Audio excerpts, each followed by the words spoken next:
A college degree is definitely more valuable than ever. It has been reported that by the year 2020, 70% of all jobs will require a college degree. Now, the Benjamin Franklin Institute of Technology is a private, affordable, nonprofit college dedicated to training and educating Greater Boston's urban youth in today's high-demand industry. Now, the institute is more affordable than all for-profit technical schools in the state and has not raised tuition in 5 years. The student body is 70% minority, and the college awards more than $2 million in scholarships to more than 90% of their students. To tell us a little bit more about the Benjamin Franklin Institute of Technology, we are joined this morning by the Institute's Dean of Recruitment, Marvin Loiseau, got it, and two of his students, 20-year-old Tia Knowles, like Beyonce, right? Knowles.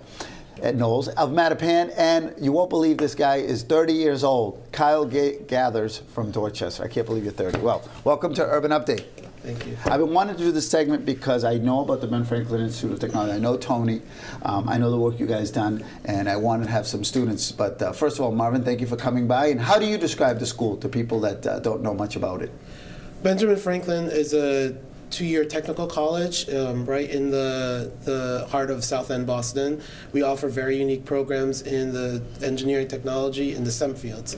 And so we offer a lot of programs where students can learn a skill and get a great job after they graduate from Benjamin Franklin. So, we offer a wide range of opportunities for students who wouldn't have chances at other institutions. Yeah, and demographically and geographically, what does the student body look like?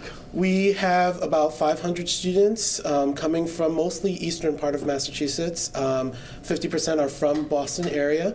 And so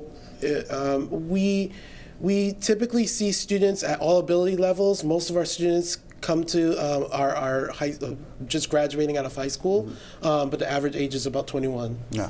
Okay, good. All right, and we've got two students here today with two different stories. So where's Mattapan? Mattapan's in the house, Mattapan, and you're Dorchester, right, Kyle? So I'm going to go to you first, Tia.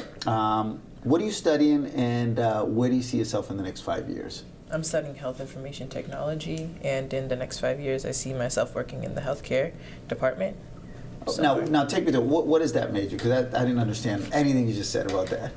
What is it that you do or would like to do? Well, it's basically computer technology, but the more healthcare sides of it. So I log information on. I think computers. We have a picture of you actually working, right, or doing something at school. I know we have one of those photos, and you see we got you right there. You didn't even know we got that picture of you.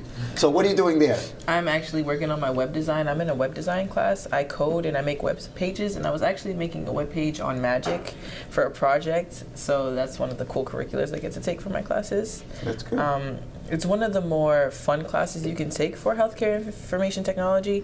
I'm also taking medical coding, which is a little more boring. You have to kind of figure out why the person is sick, and you have to figure out the codes behind it. So that's basically health information technology. You're creating databases to log patients into and make sure they're secure and they're protected and organized. Wow, that's really impressive, though. That's awesome.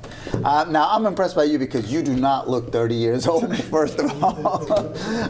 But you've had a very interesting path to this institute, right? Take me through your life's challenges and obstacles. Well, as you know, I grew up in Dorchester, yeah.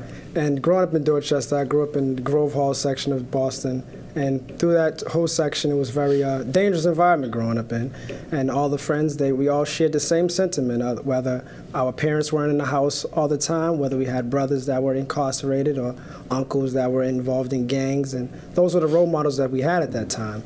And having those role models and being able to look up to those people, because they actually did care about us in a certain sense, but it was just, that was the environment. And in order to survive in that environment, we had to, get tough skin. We had to grow tough skin to be able to survive in that environment. And through doing that, and all of us sharing the same sentiment and making each other as a family, we end up getting ourselves into all types of negativity. And that negativity did ultimately lead me to go into prison. But when I was in prison, I learned a lot about myself. Mm-hmm. So although it was an unfortunate experience, through that experience, I got to know who I actually were. The friends that I actually had, knew that I wasn't really picking my friends the right way at that time. We all grew up in one area. We come outside, we play in a park. we really don't get the chance to choose our friends. So we're just neighbors. Yeah. And through that, we all just became close. We all got into a lot of negativity. As I said, that negativity led me there. There was kind of a good thing for me, although it was bad because, as I said, I ended up putting all my thoughts and all my sentiment of the negativity that was going on in my life on paper. So. And what are you studying at Ben Franklin Institute? At Ben Franklin, I'm studying HVAC. So it's heating, ventilation, and air conditioning. It's a good hands-on skill. Being around the city of Boston, you can see that the Boston's evolving. So I know there's going to be much work in that field. And I like putting things together and knowing that these things that I put together will probably last longer than me. Yeah. So. Now, I want to make sure, you've already got an internship, right, at WGBH? Yes. Right? And back to you, you are DIMIC. Yeah, I work at DIMIC as a residential counselor. So shout out to DIMIC, shout out to WGBH, although they're a different channel, but that's okay. They're cool. And you, how do you feel when you see these students excelling? This is the reason why I'm doing this job. I could be anywhere, and so I'm here because of these students. They're the ones who give me energy to come to work every day and do what I do. And bringing them here, watching them walk across that stage of graduation, knowing both of their stories, it's an amazing experience to get to be a part of, and just watch the students grow and become a successful employer. All right, so I'm going to put up one of the pictures so that we could have the website for the Ben Franklin Institute of Technology for people who want more information, someone who's watching it. It's right there, www.bfit.edu, Benjamin Franklin Institute of Technology. Again, located right in the heart of Boston, right? Yes. Right in the South End? South End. What's the address over there? 41 Berkeley Street. Yeah. And now, quickly, you got a grant from Robert Kraft, the Patriots? Yes, we did. We received a $100,000 grant from Robert Kraft, and to scholarship. It's a scholarship opportunity for students to who have a gap in their financial aid to close And the what, gap. did one of you benefit from it? I did. Kyle did. I'm a Scrap Scholar. Oh, you're a craft scholar. All right, well, listen, I wish you all the best. I know you watch Urban Update every week. Now you get to be on it. Thank you so much, Marvin. Say hello to Tony for us. Yes, All right, thank you. Good luck, all right? All right, up next, a very unique adoption story right here on Urban Update.